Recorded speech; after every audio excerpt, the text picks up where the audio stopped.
पावभर दारून मुठभर खाऊन चिवळा ग पावभर दारून मुठभर खाऊन चिवळा ग मत लाखाचं विकते पहा मागचा बेवडा मत लाखाचं विकते पहा मागचा बेवडा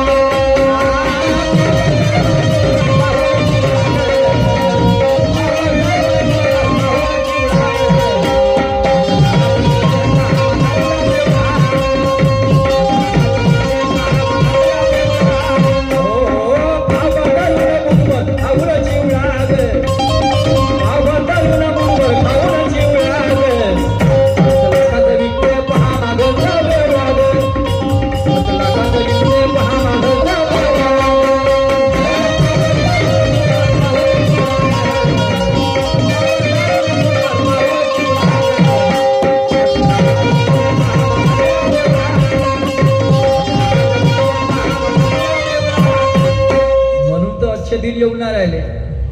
अच्छे दिन आएंगे अच्छे दिन आएंगे अच्छे दिन आएंगे उस सोने की चिड़िया के वो फल कहाँ गए. सम्राट अशोकाच्या काळामध्ये म्हणतात भारतामध्ये सोन्याचा धूर निघत होता. कुठे गेला. सम्राट अशोकाने 84,000 बुद्धविहार निर्माण केली. त्याचा हिशेब आहे का या सरकारकडे.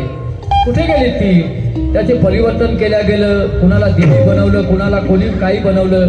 कुणाला शंकरजी तर कोणाला विठ्ठल तर कोणाला काही नाही काय. तर अशा तऱ्हेचं याने ताला लावलाय. उस सोने की चिड़िया के वो फल कहाँ गए जिस पर सवार देश के दुश्मन हो गए. वो सोने की चिड़िया के वो फल कहाँ गए जिस पर सवार देश के दुश्मन हो गए. जहाँ इंसान और इंसानियत बेदखल हो गए तो किस मुंह से कहूं कि अच्छे दिन आ गए. त्याचीच वाट पाहत आहो लोक. अजूनही तेच चालू आहे. अरे मताच्या अधिकारात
केले व्रत केले वैकल्य केले उपवास केले सारं काय केलं.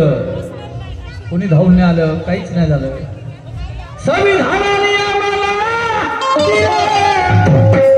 आमच्या कोण्या देवाची ताकद आला. मुला भीमराव झाला गे बाई. मुला भीमराव झाला गे बाई. आमचा बापच नाही.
या समाजाला, या देशाला गरज आहे का, या जगाला गरज आहे का त्या गोष्टीची जे तुम्ही आता लागू करणं चाहता, संविधान बदलण्याची भाषा करता, ज्या संविधानामध्ये सर्व जाती पंथाच्या लोकांना समानतेने वागवलं जातं, ते संविधान तुम्हाला चालत नाही तर काय पाहिजे, काय तुम्हाला म्हणायचं काय आहे?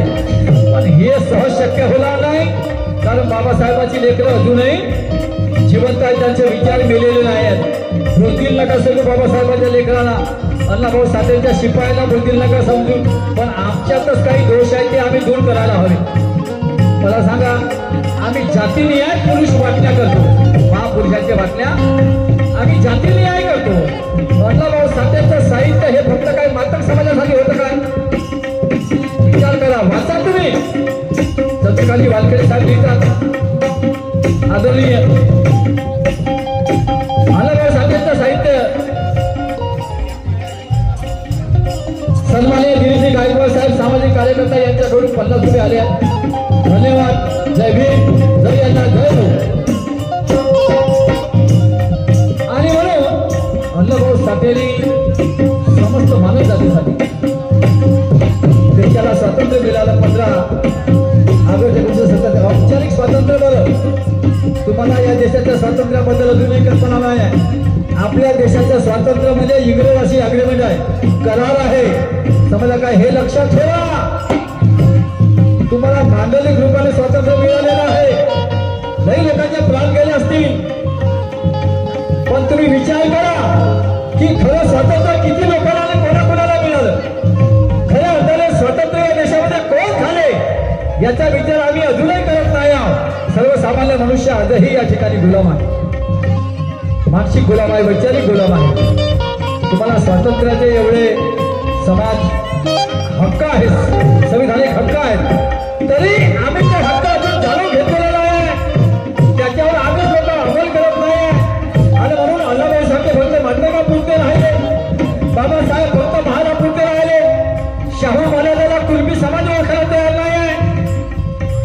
समजले काय म्हणण्याचं तात्पर्य असं आहे की अभ्यास करा, अभ्यास करणं गरजेचं आहे.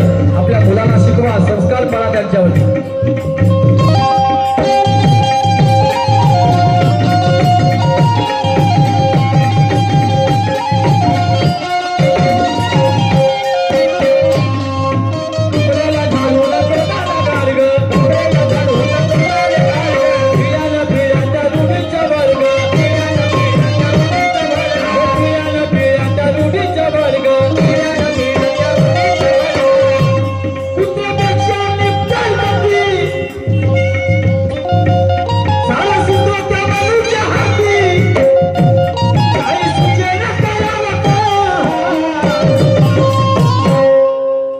पेक्षा निपटाल गती, सारे सूत्र त्या मनुच्या हाती, काही सुचेना करावं काय.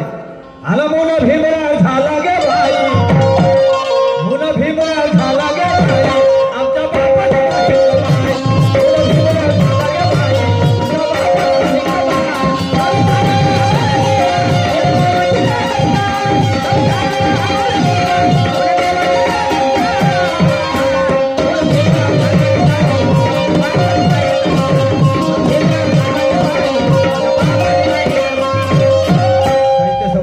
अण्णाभाऊ साठे लिहितात, जग बदल घालून घाव मज सांगून गेले भीमराव.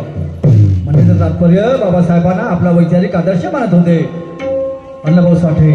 आणि म्हणून हे गुरु शिष्य परंपरेची या ठिकाणी कार्यक्रम आयोजित केला आहे.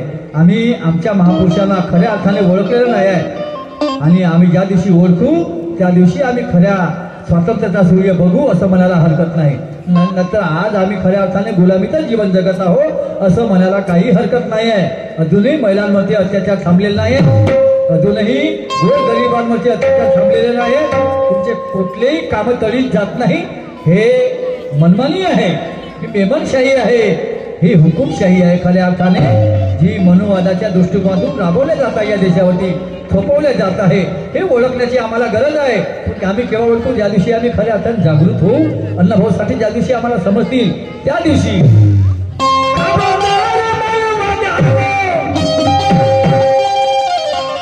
आता माग जहागा झाला,